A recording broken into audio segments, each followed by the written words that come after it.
ഞങ്ങൾ ബിഷപ്പിന്റെ വീട്ടിൽ പോയിരുന്നു. ഞങ്ങൾ എന്ന് പറയുമ്പോൾ ഞാനും ശ്രീധുവും കൂടി. ഓക്കെ. അപ്പൊ അവിടെ ചെന്ന് ബിഷപ്പുമായിട്ട് ഞങ്ങൾ ഏകദേശം ഒരു 1.5 മണിക്കൂറോളം സംസാരിച്ച്. ഞങ്ങൾ അവിടെ പോയ വിവരമോ അതിനെക്കുറിച്ചൊരു വീഡിയോയോ അതൊരു കണ്ടന്റ് ആക്കി ഇടണ്ട എന്ന് തന്നെയായിരുന്നു ഞങ്ങൾ വിചാരിച്ചിരുന്നത്, സത്യസന്ധമായിട്ട് പറയുമ്പോൾ. പക്ഷെ ഇന്നലെ രാത്രി ആയപ്പോൾ തന്നെ നമ്മൾ ബിഷപ്പിന്റെ വീട്ടിൽ പോയിരുന്നു, ബിഷപ്പിനെ കണ്ട് സോറി പറഞ്ഞു എന്നൊരു വീഡിയോ വിവിയുടെ ചാനലിൽ കൂടി വന്നിട്ടുണ്ടായിരുന്നു. അപ്പോൾ ഏകദേശം നമുക്ക് കാര്യം മനസ്സിലായി. ഇത് ഇൻഫർമേഷൻ കിട്ടിയിട്ട് അല്ലാതെ വേറെ ആരുമില്ല, നമ്മൾ 3 പേര് മാത്രമേ ഉള്ളായിരുന്നു അവിടെ. പിന്നെ രേണുവിന്റെ ഫാമിലി അവർക്കും അറിയായിരുന്നു. അപ്പം ഞങ്ങൾ സത്യം പറഞ്ഞാൽ നമ്മളിത് കണ്ടന്റ് ആക്കണമെന്ന് വിചാരിച്ചല്ല, പക്ഷെ അവിടെ നടന്ന സംഭവങ്ങൾ കറക്റ്റ് ആയിട്ടുള്ള കാര്യങ്ങൾ നിങ്ങളുമായിട്ട് ഷെയർ ചെയ്യണമെന്ന് തന്നെ ഉണ്ടായിരുന്നത്. അതെന്നാ പറച്ചിലാണത്? എന്റെ സജീന ബ്ലോഗ്സ്, ഇത് നിങ്ങൾ എന്താണ് പറയുന്നത്? സജീന പറയുന്നു നമ്മൾ ഇന്നലെ അച്ഛനെ പോയി കണ്ടു, ബിഷപ്പിനെ പോയി കണ്ടു. ഇപ്പൊ ബിഷപ്പും എല്ലാം മാറി, ബിഷപ്പും ദൈവത്തിന്റെ പ്രതിപുരുഷനുമായിട്ട് മാറിയിട്ടുണ്ട് അദ്ദേഹം. വളരെ നല്ല കാര്യം, നിങ്ങൾ നന്നായതിൽ എനിക്ക് സന്തോഷം മാത്രമേ ഉള്ളൂ. ഇവര് ഓൾറെഡി ബിഷപ്പിനെ പോയി കണ്ടു. ഈ ബിഷപ്പിനെ പോയി കണ്ട കാര്യങ്ങൾ ഒരു കണ്ടന്റ് ആക്കണമെന്ന് ഞങ്ങൾ ചിന്തിച്ചിട്ടില്ല. പക്ഷെ ഈ സാധനം നിങ്ങളോട് വന്ന് പറയണമെന്നുണ്ടായിരുന്നു. അതല്ലേ യൂട്യൂബിൽ അല്ലെങ്കിൽ ഫേസ്ബുക്കിൽ കണ്ടന്റ് ആക്കുക നമ്മൾ പറയുന്നത്. നിങ്ങൾ പോയി കണ്ട് സംസാരിച്ചിട്ട് മിണ്ടാതിരുന്നു കഴിഞ്ഞാൽ നിങ്ങൾ കണ്ടന്റ് ആക്കിയില്ല. നമ്മൾ പോയി കണ്ട് സംസാരിച്ചു, പക്ഷെ നമുക്ക് കണ്ടന്റ് ആക്കണമെന്നില്ല. പക്ഷെ അവിടെ സംസാരിച്ച കാര്യങ്ങൾ നമുക്ക് നിങ്ങൾ ഏതെങ്കിലും ഒരു വള്ളത്തിൽ കാലുവേ. ഇന്ന് ഞാൻ നിങ്ങളുടെ വീഡിയോയിൽ ഇന്ന് കാണിക്കാൻ പോകുന്നത് മുഴുവൻ നിങ്ങൾ 2 വള്ളത്തിൽ കാല് വെച്ചിട്ടുള്ള സാധനങ്ങളാണ്. അങ്ങനെ വെക്കാൻ പാടില്ല കേട്ടോ. എന്റെ സൈഡ് എഫക്ട് അറിയാലോ, ഞാൻ പ്രത്യേകിച്ച് പറയണ്ടല്ലോ. ചേച്ചി പറഞ്ഞാട്ടെ. അപ്പൊ അങ്ങനെ ബിബിയുടെ ചാനൽ ഇത് വന്നു കഴിഞ്ഞതിന് ശേഷം ഞങ്ങൾ ഇന്ന് രാവിലെ ബിഷപ്പുമായിട്ട് കോൺടാക്ട് ചെയ്തു. ഞങ്ങൾ പെർമിഷൻ എടുത്തിട്ടാണ് ഈ വീഡിയോ ചെയ്യുന്നത്. പെർമിഷൻ ഒക്കെ എടുത്തിട്ട് വീഡിയോ ചെയ്യാൻ മാത്രമായി. ബിഷപ്പിനോട് അച്ഛൻ ഞാൻ ഈ വീഡിയോ പബ്ലിഷ് ചെയ്തിട്ടൊന്ന് പെർമിഷൻ ചോദിച്ചിട്ട് വീഡിയോ ചെയ്യാനും മാത്രം പ്രാപ്തിയിലെത്തി. നമ്മള് നേരത്തെ അറിയത്തില്ലായിരുന്നോ? ഒരു ഡിഫർമേഷൻ കേസ് വന്നപ്പോഴാണല്ലേ പെർമിഷൻ എടുത്തിട്ട് ചെയ്യണമെന്നുള്ളൊരു ബോധോദയം. നല്ല കാര്യമാണ്, അതും വളരെ നല്ല കാര്യമാണ്. അങ്ങനെ ഒരു മാനസാന്തരം വന്നതിനെ ഞാൻ പ്രോത്സാഹിപ്പിക്കുന്നു. വല്ല പറയാൻ വേണ്ടിയിട്ടെന്ന് പറഞ്ഞാൽ ഇന്നലെ സംസാരിച്ച കാര്യങ്ങൾ നിങ്ങളെ കൂടി അറിയിക്കണമെന്ന് തോന്നി. അത്ര മാത്രം ഒരുപാട് കാര്യങ്ങളുണ്ട്. ഡയറക്റ്റ് ഞങ്ങൾ ഫേസ് ടു ഫേസ് ഇരുന്ന് സംസാരിച്ച കാര്യങ്ങളാണ്. അല്ലാതെ കണ്ട ബ്ലോഗർമാർ ഇമാജിൻ ചെയ്ത് ഉണ്ടാക്കുന്ന തമ്പനയിലോ നടക്കാത്ത കാര്യങ്ങളോ അല്ല. നമ്മളെ note this point your honour, അവര് ഫേസ് ടു ഫേസ് ഇരുന്ന് കണ്ട് സംസാരിച്ച കാര്യങ്ങളാണ്. അല്ലാതെ കണ്ട റിയാക്ഷൻ വ്ളോഗേഴ്സ് ഉണ്ടാക്കുന്നത് പോലെ ഫേക്ക് തംബ്നെയിലോ അല്ലാത്ത നടക്കാത്ത കാര്യങ്ങളോ അല്ല. ഫേക്ക് തംബ്നെയിലോ നടക്കാത്ത കാര്യങ്ങളോ അല്ല. നിങ്ങൾ ഈ സാധനം നോട്ട് ചെയ്ത് വെച്ചു. ഇത് നമ്മൾ ഫ്യൂച്ചർ റെഫറൻസിലേക്ക് നമ്മൾ ഈ വീഡിയോയിൽ എടുക്കുന്നുണ്ട്. ഫേക്ക് തംബ്നെയില് അല്ല, ഇപ്പോഴത്തെ റിയാക്ഷൻ ചെയ്യുന്ന പോലെ ഫേക്ക് തംബ്നെയിൽ അല്ല. നമ്മൾ ഫേസ് ടു ഫേസ് കണ്ട് സംസാരിച്ച കാര്യങ്ങളാണ് നിങ്ങളെ അറിയിക്കാൻ പോകുന്നത്. പറയും ഫേസ് ടു ഫേസ് ഞങ്ങൾ സംസാരിച്ച കാര്യങ്ങളാണ് ഞാൻ ഇവിടെ പറയുന്നത്. വളരെ വ്യക്തമായിട്ട് എൻ്റെ എല്ലാ ഫ്രണ്ട്സും മാത്രമല്ല, പെട്ടെന്ന് രേണു എന്ന് കേൾക്കുമ്പോൾ അല്ലെങ്കിൽ ബിഷപ്പ് എന്ന് കേൾക്കുമ്പോൾ 2 കൂട്ടരുടെയും കാര്യം പറയാം. കേൾക്കുമ്പോഴോ നെഗറ്റീവ് കമന്റ് ഇടുന്നവർ വളരെ ശ്രദ്ധിച്ച് കേൾക്കേണ്ടുന്ന ഒരു വീഡിയോ തന്നെയാണത്. വിവി ഇന്നലെ പറഞ്ഞതിനകത്ത് ഒരുപാട് സത്യസന്ധമായിട്ടുള്ള കാര്യങ്ങളാണ്. പക്ഷെ അതിനകത്ത് പറഞ്ഞതിൽ ഒരു കാര്യം മാത്രം തെറ്റുണ്ട്. ബിബി പറഞ്ഞ ഒരു കാര്യം തെറ്റുണ്ട്. അത് ഇവർക്കെതിരെയുള്ള കേസ് വിഡ്രോ ചെയ്യണമെന്ന് ഇവർ പറഞ്ഞിട്ടില്ല. അതാണ് ബിബി പറഞ്ഞതിലെ തെറ്റ്. ബാക്കിയെല്ലാം ബിബി പറഞ്ഞത് കറക്റ്റ് ആയിട്ടുള്ള കാര്യങ്ങളാണ്. അപ്പോ ഈ സജീന വ്ളോഗ്സ് പറഞ്ഞ കുറച്ച് കാര്യങ്ങളെ കുറിച്ചാണ് നമ്മൾ സംസാരിക്കാൻ പോകുന്നത്. സജീന വ്ളോഗ്സ് നിങ്ങൾക്ക് അറിയാമെന്ന് ഞാൻ വിചാരിക്കുന്നു. രേണു ഇവരും ആത്മാർത്ഥ മിത്രങ്ങളാണ്. പക്ഷേ രേണുവിന്റെ തലക്കടിക്കാനുള്ള ഒലക്ക എടുത്തു കൊടുക്കുന്ന ഇവരാണ്. ഇവര് കൊടുക്കുന്ന ഒലക്ക എടുത്തിട്ടാണ് രേണുവിന്റെ തലക്കിട്ട് പലരും അടിച്ചുകൊണ്ടിരിക്കുന്നത്. ഇപ്പൊ ഈ വീടിന്റെ വിഷയത്തിലായാലും അല്ലെങ്കിൽ ഈ ബിഷപ്പിന്റെ വിഷയത്തിൽ ബിഷപ്പിനെ ബിഷപ്പെന്ന് വിളിച്ചത് പ്രചരിച്ചതല്ല ഇവരുടെ ചാനലിലൂടെയാണ്. ഇവര് ഇപ്പൊ ഒരു എക്സ്പ്ലനേഷൻ ഒക്കെ പറഞ്ഞു. ഇവരിപ്പോ ബിഷപ്പിന്റെ പ്രോ ഫാനായിട്ട് മാറിയിട്ടുണ്ട്. ഇപ്പൊ ബിഷപ്പിനെ അനുകൂലിച്ചാണ് സംസാരിക്കുന്നത്. അതൊക്കെ നല്ല കാര്യങ്ങൾ തന്നെയാണ്. ഇവര് കുറച്ച് കാര്യങ്ങൾ പറയുന്നുണ്ട്, നമുക്ക് കേൾക്കാം. നമ്മളെ സബ്സ്ക്രൈബ് ചെയ്യാതെ കാണുന്നവരും ആദ്യമായിട്ട് കാണുന്നവരും ഒന്ന് സബ്സ്ക്രൈബ് ചെയ്ത് കാണുക. കമന്റ് ബോക്സിൽ എന്തെങ്കിലും കമന്റ് എടുക്കുക, ഹൈപ്പ് ഒക്കെ കൊടുക്കുക, വീഡിയോക്ക് ഒന്ന് ലൈക്ക് ഒക്കെ ചെയ്യാം. അപ്പൊ നമുക്ക് ഈ സജീന ബ്ലോഗ്സ് പറയുന്നത് ബാക്കി വിവരം ആദ്യം അറിയുന്നത് വിവിയുടെ ചാനലിൽ കൂടിയാണെങ്കിൽ നിങ്ങൾ മനസ്സിലാക്കിക്കോ, വിവി പറയുന്നതിൽ സത്യമുണ്ട്, കാര്യമുണ്ട് എന്ന്. അത് നിങ്ങൾ പറഞ്ഞിട്ട് വേണം ഞങ്ങൾ അറിയാൻ. വിവി പറയുന്നതിനകത്ത് സത്യമുണ്ട്, കാര്യമുണ്ടെന്നൊക്കെ നമുക്കറിയാം. വിവിയെ കാലാകാലങ്ങളായിട്ട് പലരും ഫോളോ ചെയ്യുന്നുണ്ട്. അദ്ദേഹത്തിന്റെ ക്രെഡിബിലിറ്റി അദ്ദേഹം കീപ്പ് ചെയ്തിട്ടുണ്ട്. അദ്ദേഹം പറയുന്ന കാര്യങ്ങൾ എന്തോരം യാഥാർത്ഥ്യം ഉണ്ടെന്ന് നമുക്കറിയാം. നിങ്ങൾക്ക് പറയാനുള്ള സത്യങ്ങൾ നിങ്ങൾ പറയൂ. മാത്രമല്ല വേറെ 2 ചാനലും കൂടെ ഞാൻ പേര് പറയാൻ തന്നെ ആഗ്രഹിക്കുന്നുണ്ട്. ഒന്ന് ദേവിന്റെ ചാനലും ഷെഫീനത്ത പിന്നെ അതൊരു മുതൽ, അതിനൊന്നും പ്രത്യേകിച്ച് ഒന്നും പ്രെഡിക്റ്റ് ചെയ്യാൻ പറ്റത്തില്ല. ഇപ്പൊ നമ്മളെ നല്ലത് പറയുന്നുണ്ട്, ആ പറഞ്ഞ രീതിയിൽ അവർ ചീത്തയും വിളിക്കുന്ന ആളാണത്. അത് വേറൊരു കാര്യം. പക്ഷെ ഷെഫീന ചേച്ചി ഇപ്പൊ പറഞ്ഞു കഴിഞ്ഞാൽ അതേ നാക്കുകൊണ്ട് തന്നെ ചീത്തയും വിളിക്കും. ഏത് നമ്മൾ ഇത്രയും നാള് ബിഷപ്പിനെ തെറി പറഞ്ഞുകൊണ്ടിരുന്നിട്ട് ഇപ്പൊ ബിഷപ്പ് ഒരു പുണ്യാത്മാവെന്ന് പറയുന്നില്ലേ, അതേപോലെ ഇത്രയും നാള് ദേവിനെതിരെ 4 വീഡിയോ ഇവർ ചെയ്തു. ആ വീഡിയോ എല്ലാം ദേവിനെ പൊട്ടൻ വട്ടൻ മരപ്പൊട്ടൻ എന്നൊക്കെ വിളിച്ചോണ്ടിരുന്നിട്ട് ഇപ്പോ ദേവിന്റെ ചാനലിൽ വന്നത് ക്രെഡിബിലിറ്റി ഉള്ള വീഡിയോ, സത്യസന്ധമായ വീഡിയോ. ഇതേപോലെ ഷെഫീന ചേച്ചി മാറ്റി പറയുന്നതാണ് പുള്ളിക്കാരി പറയുന്നത്. കാര്യം മനസ്സിലായല്ലോ അല്ലേ? അതിൽ കുറച്ച് സത്യസന്ധമായിട്ടുള്ള കാര്യങ്ങൾ ഉണ്ടായിരിക്കും എന്നാണ് ഞാൻ ഈ പറഞ്ഞതിന്റെ അർത്ഥം. പിന്നെ വേറെ കുറെ കഴുകന്മാരുണ്ട്, മനസ്സിലായ? വേറെ കുറെ കഴുകന്മാർ. കഴുകന്റെ ഭക്ഷണം എന്താണ്? ശവം. ശവം ശവം കൊത്തി തിന്നുന്ന കഴുകന്മാരുണ്ട്. ഇപ്പൊ ഇന്നലെ ബിവി ഇട്ടതിനകത്ത് ആ ഒരു തെറ്റ് ഞാൻ പറഞ്ഞിട്ടുണ്ട്. കാരണം ഞാൻ ഒരിക്കലും ശവം അല്ല, ആ ശവമല്ല, ഇത് വേറെ ശവം. ഈ ദേവ്, ഷെഫീന ചേച്ചി, വിവി ഹിയർ, ഈ 3 പേരുടെ ചാനൽ വന്ന് മാത്രം കറക്റ്റ് ആയിട്ടുള്ള സാധനം. ഓക്കെ, എല്ലാം കഴുകന്മാര്, ശവന്തീനികള്, ശവങ്ങള്, മനസ്സിലായല്ലോ കാര്യങ്ങള്. ഇത്രയും നാള് ദേവിനെതിരെ ഞാൻ മുമ്പ് പറഞ്ഞല്ലോ 4 വീഡിയോ ഇവർ ചെയ്തിട്ടുണ്ട്. ദേവ് വളരെ സഭ്യമായ മാന്യമായ രീതിയിൽ പറയുമ്പോഴത്തേനും അതിന് എടോ പൊട്ട, എടോ മരപ്പൊട്ട, എടോ വട്ട എന്നൊക്കെ പറഞ്ഞുകൊണ്ട് പുള്ളിക്കാരി വീഡിയോ ചെയ്തിട്ടുണ്ട്. ഇപ്പോ ദേവിന്റെ ചാനൽ ക്രെഡിബിലിറ്റി ഉള്ള ചാനലായിട്ട് അവർക്ക് മാറി. നല്ല കാര്യമാണ്, അങ്ങനെ തന്നെ ഇരിക്കട്ടെ. പുള്ളിക്കാരന്റെ ചാനൽ ക്രെഡിബിലിറ്റി ഉള്ള ചാനലാണ്. പുള്ളിക്കാരന്റെ വിഷയങ്ങളെ കുറിച്ച് വളരെ ആധികാരികമായിട്ട് പഠിച്ചാണ് പറയുന്നത്. എനിക്ക് അതിനൊന്നും ഒരു പ്രശ്നമില്ല. നിങ്ങൾ ദേവിനെ അനുകൂലിച്ചോ ദേവിനെ പ്രതികൂലിച്ചൊക്കെ നിങ്ങൾ പറയാം. പ്രതികൂലിച്ച് പറഞ്ഞാൽ സ്വാഭാവികമായിട്ടും ഞാനൊരു വീഡിയോ ചെയ്തിട്ടുണ്ടായിരുന്നു. ദേവിനെ പറഞ്ഞുകൊണ്ട് തന്നെയാണ് ഞാൻ വീഡിയോ ചെയ്തത്. ഞാൻ അതുപോലെ വീഡിയോ ഇട്ട് വരും. പക്ഷെ എന്റെ സംശയത്ത് നിങ്ങൾ എന്തിനാണ് നിലപാട് മാറ്റുന്നത്? നിങ്ങൾ ദേവിനെ അനുകൂലിക്കുമ്പോൾ അതിന് വ്യക്തമായ കാരണം ഒന്ന് വെളിപ്പെടുത്തിയാൽ കൊള്ളാം എന്ന് അറിയാൻ എനിക്കൊരു ആഗ്രഹമുണ്ട്. കാരണം ഈ ദേവ്, ബിബി, ഷെഫീന ചേച്ചി ഇവര് മാത്രം നല്ലതും ബാക്കിയുള്ളതെല്ലാം കഴുകന്മാര്, ശവന്തീനികള്. ആ പ്രസ്താവനയുടെ ഒരു സാധനം എനിക്ക് മനസ്സിലായിട്ടില്ല കേട്ടോ. ദേവ് നിങ്ങൾക്കെതിരെ കുറെ ക്വസ്റ്റ്യൻസ് ചോദിച്ചു. ആ ക്വസ്റ്റ്യൻ നിങ്ങൾ മറുപടി ഇല്ല, നിങ്ങൾ കിടന്ന് ബബ്ബ അടിച്ച്. അതിനുശേഷം നിങ്ങൾ ഇപ്പൊ വന്നിട്ട് ഇതിങ്ങനെ, അതായത് ദേവിനെ പൊട്ടം വട്ടം എന്നൊക്കെ വിളിച്ചെന്ന് പറഞ്ഞല്ലോ, അങ്ങനെയൊക്കെ വിളിച്ചു. അപ്പൊ ദേവ് തിരിച്ചു വന്നിട്ട് വളരെ ഡീസന്റ് ആയിട്ട്, വളരെ മാന്യമായിട്ട്, വളരെ സഭ്യമായിട്ട് അച്ഛ ബഹുത്ത് അച്ഛ ഒരു വിളി വിളിച്ചു. അതോടെ ഇവര് നന്നായി. ആ ഒരു വിളിയിൽ നന്നാകേണ്ട കാര്യമുള്ളായിരുന്നല്ലേ നിങ്ങക്ക്? അതെനിക്ക് അറിയാൻ പാടില്ലായിരുന്നു കേട്ടോ. ഇവർക്കെതിരെ ആരും ഇന്നലെ അവരുമായിട്ട് എല്ലാം പറഞ്ഞ് കോംപ്രമൈസ് ആക്കി. ഇപ്പൊ നിങ്ങളൊക്കെ ടെസ്റ്റർ ഇതിനകത്തൊക്കെ തരുമോ അളിയ? ദൈവമായിട്ട് സകല പ്രശ്നങ്ങളും പറഞ്ഞ് കോംപ്ലിമെന്റ്സ് ആക്കി. കോംപ്ലിമെന്റ്സ് ആക്കിയൊന്നുമില്ല, ദൈവം അറിഞ്ഞിട്ട് പോലും ഇല്ല. കാരണം ദൈവമായിട്ടുള്ള പ്രശ്നങ്ങളൊക്കെ ഇവര് വിഡ്രോ ചെയ്തു. ബിഷപ്പ് ഇവർക്കെതിരെ കേസ് കൊടുത്തു. ബിഷപ്പ് ഇപ്പോ ദൈവത്തിന്റെ പ്രതിപുരുഷനായി, ബിഷപ്പായി, ആ ഒരു സെറ്റപ്പായി. അപ്പൊ ഇതാണ് ഇവരുടെ ഒരു പരിപാടി. മനസ്സിലായല്ലോ? നമുക്ക് ബാക്കി വെക്കാം. പറയുന്ന അങ്ങനെ ഒരു വ്യക്തി, അത് നിങ്ങൾ പറയുന്ന അങ്ങനെയാണല്ലോ. അച്ഛനായാലും ബിഷപ്പായാലും സമൂഹത്തിൽ മാന്യതയുള്ള വ്യക്തി എന്നല്ലേ പറയുന്നതല്ല, വ്യക്തിയാണ്. അപ്പൊ നിങ്ങൾക്കറിയാം ബിഷപ്പ് എന്ന് പറഞ്ഞ സമൂഹത്തിൽ മാന്യമായിട്ട് നിലയും വിലയുള്ള വ്യക്തിയാണെന്നുള്ളത്. എന്നിട്ട് നിങ്ങളുടെ ചാനലിൽ കൂടെ അല്ലേ ഈ ബിഷപ്പാമ്പ് ഈ സാധനങ്ങളൊക്കെ പ്രചരിപ്പിച്ചത്? അപ്പൊ നിങ്ങൾക്ക് അറിയത്തില്ലായിരുന്നു അദ്ദേഹം മാന്യമായിട്ടുള്ള വ്യക്തിയാണെന്ന്? ഒരു ഡിഫർമേഷൻ കേസ് മണ്ടക്കോട്ട് വന്നപ്പോഴാണ് നിങ്ങൾക്ക് അത് മനസ്സിലായത്. കഷ്ടമായി കേട്ടോ. അപ്പോ മറ്റേ ഐസക് ന്യൂട്ടന്റെ തലയിൽ പണ്ടൊരു ആപ്പിൾ വീണപ്പോഴാണ് പുള്ളിക്കാരന് ബോധോദയം ഉണ്ടായത്. അതേപോലെ ഒരു ഡിഫർമേഷൻ കേസ് വന്ന് തലക്കോട്ട് വീണപ്പോഴാണ് സജീന ബ്ലോഗ്സിന് ബോധോദയം ഉണ്ടായത്. ബോധോദയം ഉണ്ടായതിനു ശേഷം ബാക്കി പറയൂ. പിന്നെ ഒരാൾ തെറ്റ് മനസ്സിലാക്കി അത് തിരുത്താൻ ചെല്ലുമ്പോൾ ചവിട്ടി പുറത്താക്കിയാണ് അച്ഛൻ ചെയ്യേണ്ടത്. അപ്പൊ അവിടെ അച്ഛനെ മോശമാക്കിയാണ് ചിത്രീകരിക്കുന്നത്. അച്ഛൻ പറഞ്ഞത് ഇത് തന്നെയാണ്. അതേപോലെ ഇപ്പം ആദ്യം കുറെ വീഡിയോ അച്ഛൻ്റെ വന്നല്ലോ, രേണുസുതി ഈ ബിഗ് ബോസിൽ നിൽക്കുന്ന സമയത്ത്. അതിനും എത്രയോ മുന്നേ എടുത്തൊരു വീഡിയോ ആയിരുന്നു രേണുസുതിയും കുടുംബത്തിനും പറ്റി അച്ഛൻ നല്ലത് പറഞ്ഞൊരു വീഡിയോ. അത് ഒരാഴ്ചക്ക് മുന്നെയാണ് അത് അവര് ടെലികാസ്റ്റ് ചെയ്തത്. തെറ്റിച്ച് പറയില്ലേ, അവരത് റീടെലികാസ്റ്റ് ചെയ്തെന്ന് പറയും. അവർ ആദ്യം അത് ഇട്ടത് അതിൽ നിന്നൊരു ചെറിയ ഭാഗം അടർത്തിയെടുത്ത് വീണ്ടും ഇട്ടു. ആ സാധനം ഇപ്പൊ ഇട്ടതാന്നുള്ള രീതിയിൽ നിങ്ങൾ അതിനെക്കുറിച്ച് പ്രതികരിച്ചു. ആ സാധനം ദേവ് നിങ്ങളോട് പറഞ്ഞപ്പോ നിങ്ങൾ ദേവിനോട് പറഞ്ഞു നമ്മളത് ഇപ്പോഴാണോ വേണ്ടത്, വേണോ ഫോട്ടോ താൻ തെളിവ് വെച്ച് അദ്ദേഹം ചെയ്ത വീഡിയോക്ക് അത് നിങ്ങൾ എടുത്ത് പറഞ്ഞു. അതാണ് കറക്റ്റ് സാധനം. നമ്മൾ തെറ്റിച്ച് മിസ്ലീഡ് ചെയ്ത് പറയാൻ പാടില്ല. മാത്രം പ്രശ്നങ്ങൾ രൂക്ഷമാക്കി അങ്ങേ അറ്റം കൊണ്ടുചെന്ന് കത്തിച്ച് അതിന്റെ ചാര കണ്ടു കഴിഞ്ഞപ്പോഴാണ് അവർ ആ വീഡിയോ പുറത്തിട്ടത്. എന്തിന്?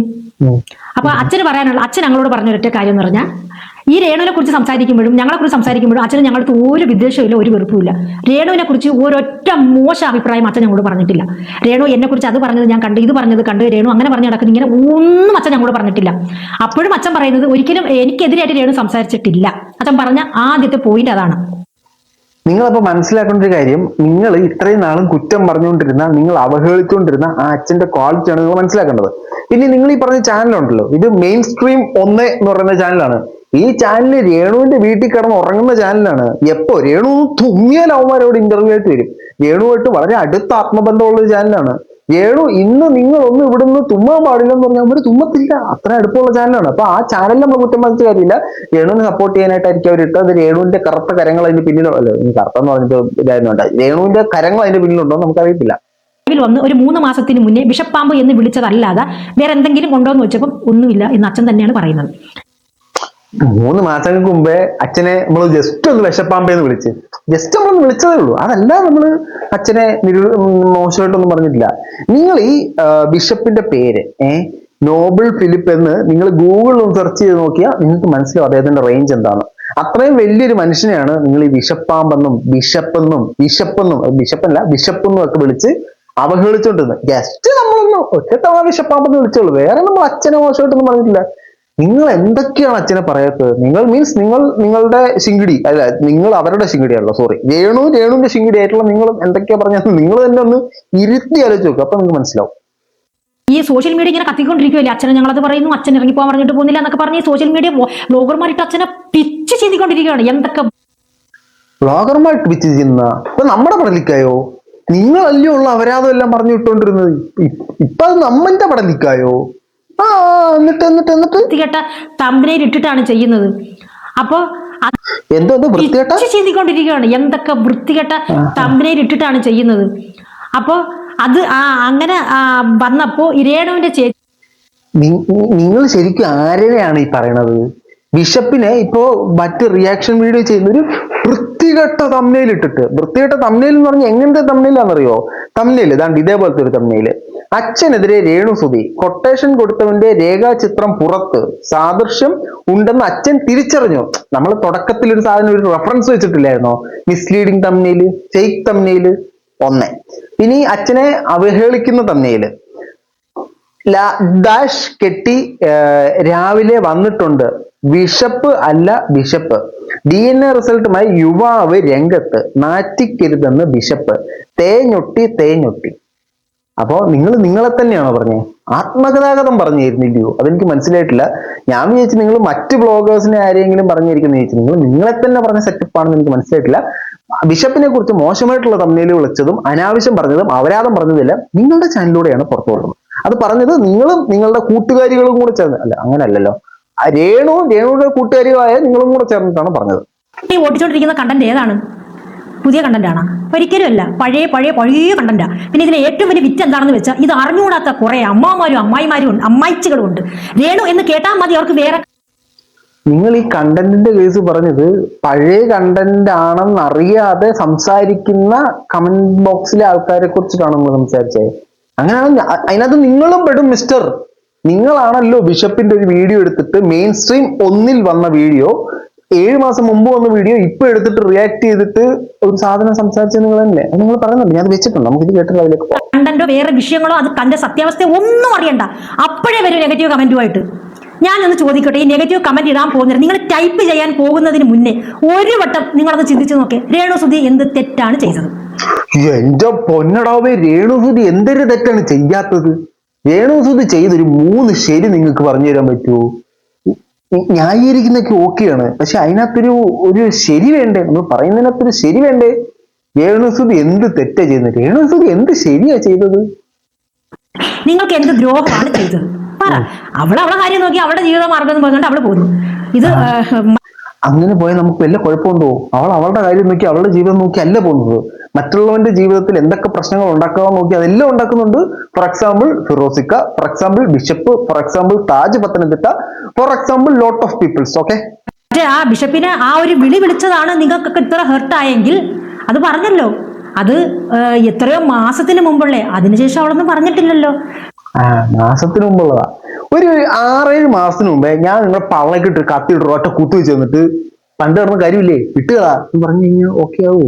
എനിക്ക് അറിയാൻ പാടില്ല, അതുകൊണ്ട് ചോദിച്ചതാ. എന്നായാലും നിങ്ങൾ അതിനെതിരെ പുള്ളിക്കാരി രേണു ഇതുവരെ ഒരു ക്ഷമാർപ്പണം നടത്തിയിട്ടില്ല. അങ്ങനെ ഇരിക്കെ അതങ്ങനെ ഒരു കഴിഞ്ഞു പോകേണ്ട വിഷയമല്ല. സുധിയുടെ മോനെന്നുള്ള ആ ഒരു ഫെയിം, സുധിച്ചേട്ടന്റെ മോനെന്നുള്ള ഒരു ഫെയിം അവൻ എന്തിട്ടാലും റീച്ചാ, കത്തി കയറി പോകും. നിന്നെയൊക്കെ കാട്ടി 100 മടങ്ങ് റീച്ചിലും നല്ല ഏണിങ്സ് ഉണ്ടാക്കാൻ പറ്റുന്ന ചെറുക്കനാ അവൻ. ഈ നാണംകെട്ട പരിപാടിക്ക് നിൽക്കുന്നില്ലല്ലോ. കിച്ചുവിനെ കുറിച്ചിട്ടാണ് പറയുന്നത്. ഇത് ഒരു ദിവസം മുമ്പ് വന്ന വീഡിയോ ആണ്. ഈ വീഡിയോക്കകത്ത് കിച്ചു അതുലിനെതിരെയൊക്കെ സംസാരിച്ച ആ വിഷയമായിട്ട് കിച്ചുവിന്റെ ലൈവായിട്ട് ബന്ധപ്പെട്ടാണ് പറയുന്നത്. കിച്ചുവിന് വളരെ റീച്ചുള്ള മനുഷ്യനാണ്. കൊല്ലം സുധിയുടെ പേര് കാത്തു സൂക്ഷിക്കാൻ പരിപാലിക്കാൻ കെൽപ്പുള്ളതാണ്. അതിന്റെ ഫെയിം പുള്ളിയിലേക്ക് ഇങ്ങനെ കാറ്റി വീശി വന്നിട്ടുണ്ടെന്നൊക്കെയാണ് നമ്മുടെ സജീന ബ്ലോഗ്സ് പറയുന്നത്. അവന്റെ സ്വന്തമായിട്ടുള്ള കാര്യങ്ങളാണ് അവൻ ആ വീഡിയോയിൽ പറയുന്നത്. അതും എടുത്തുകൊണ്ട് വന്ന് കട്ട് ചെയ്താണ് നീ ആ കാര്യം മേടിക്കുന്നത്. അപ്പൊ എന്തുകൊണ്ടും നിന്നേക്കാളും 100 മടങ്ങ് മഹത്തരമുള്ളവൻ തന്നെയാണ് ആര്? കിച്ചു. അപ്പൊ ഞാൻ ഒരു കാര്യം ചോദിച്ചോട്ടെ, നിങ്ങളുടെ വീഡിയോയിൽ നോക്കിക്കഴിഞ്ഞാൽ നിങ്ങൾ ഇത് തന്നെയല്ലേ ചെയ്യുന്നേ? കട്ട് ചെയ്ത് റിയാക്ട് ചെയ്തോണ്ടിരിക്കുമല്ലേ? നിങ്ങൾ ദേവിന്റെ വീഡിയോ കട്ട് ചെയ്ത് റിയാക്ട് ചെയ്തോ? നിങ്ങൾക്ക് അത് അറിഞ്ഞാൽ മതി. എന്റെ സുഹൃത്തിന്റെ വീഡിയോ നിങ്ങൾ എടുത്തിട്ട് റിയാക്ട് ചെയ്തോ? കട്ട് ചെയ്ത് തന്നെയല്ലേ നിങ്ങൾ റിയാക്ട് ചെയ്തോണ്ടിരുന്നേ. അപ്പൊ അത് വെച്ച് തന്നെയല്ലേ അരി ഖാന മുझे खाना कुछ नहीं അല്ലേ? അത് ഇതാ പറഞ്ഞ മിണ്ടാതിരിക്കും തോറും മിണ്ടാതിരിക്കുന്നവര് വെറും ഭീരുക്കളാണ്, അവർക്ക് ഗഡ്സ് ഇല്ല, നട്ടല്ലില്ല, തന്റേടമില്ല എന്നൊന്നും പണയണ്ട. ഈ സംസാരിക്കുന്ന നിനക്കൊക്കെ തന്റേടം നട്ടല്ലും ഉണ്ടെന്നാണ് വിചാരമെങ്കിൽ അങ്ങനെ ഇരിക്കട്ടെ. അഫ്കോഴ്സ് ഇത് തന്നെയാണ് എനിക്ക് താങ്കളോട് പറയാനുള്ളത്. അച്ഛൻ വെറും മോശമാണെന്ന് പറയുന്നു, അതിനുശേഷം അച്ഛൻ നല്ലതാണെന്ന് പറയുന്നു, ക്ഷമ പറയേണ്ട ആവശ്യം എനിക്കില്ലെന്ന് പറയുന്നു, പിന്നെ പോയി ക്ഷമ പറയുന്നു. ഈ നട്ടലിന്റെ കേസ് എന്തോ പറഞ്ഞായിരുന്നല്ലോ അല്ലേ? ഓർമ്മ ഉണ്ടെങ്കിൽ മതി. ഞാനൊരു വീഡിയോ ഇട്ട് കഴിഞ്ഞാൽ അതിനകത്ത് ഒരുപാട് കൂടുതലും 99% പോസിറ്റീവ് കമന്റ് ആണ് എനിക്ക് വരുന്നത്. നിങ്ങൾക്ക് പോസിറ്റീവ് കമന്റ് ഞാൻ കണ്ടിട്ടില്ല. അതിലേക്ക് നമുക്ക് വരാം. ബാക്കി അവര് ഒരു ടേംസ് ആൻഡ് കണ്ടീഷൻസ് ഇടുന്നുണ്ട്, നമുക്ക് കേൾക്കാം. പോസിറ്റീവ് കമന്റ് ആണ് എനിക്ക് വരുന്നത്. 1% ഉള്ളൂ നെഗറ്റീവ് വരുന്നത് ഫേസ്ബുക്കിൽ. അത് നിങ്ങൾ നോക്കിയാൽ നിങ്ങൾക്ക് മനസ്സിലാക്കാവുന്ന കാര്യം. ഫേസ്ബുക്കിൽ നേരത്തെ പറഞ്ഞിട്ടുണ്ട്. സുഹൃത്തെ, നിങ്ങൾ മനസ്സിലാക്കേണ്ട കാര്യം, 1% എന്ന് പറഞ്ഞു കഴിഞ്ഞാൽ 100-ൽ ഒരാളിടുന്നതിനാണ് 1% എന്ന് പറയുന്നത്. അല്ലാതെ 100-ൽ 99 പേര് നെഗറ്റീവ് ഇടുന്നതിന് 1% ശരി മറ്റേ തിരിച്ചാ പറയുന്നത്. നിങ്ങൾ പറഞ്ഞ സാധനം മാറിപ്പോയി. അതിൽ ഇവര് പറഞ്ഞ സ്ഥിതിക്ക് നമുക്ക് ഏതെങ്കിലും ഇവരുടെ കമന്റ് ബോക്സിലുള്ള ചില കമന്റുകൾ ഒന്ന് വായിച്ചു നോക്കാം.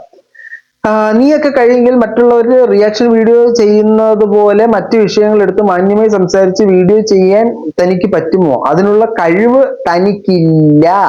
തനിക്ക് നേരെ സംസാരിക്കാൻ പോലും അറിയില്ല. മറ്റു റിയാക്ഷൻ വീഡിയോ ചെയ്യുന്നവരെ കണ്ട് പഠിക്ക്. ഇത് സജീന വ്ലോഗ്സിനെ പോസിറ്റീവായിട്ട് സംസാരിച്ചിട്ടുള്ള ഒരു കമന്റ് ആണിത്.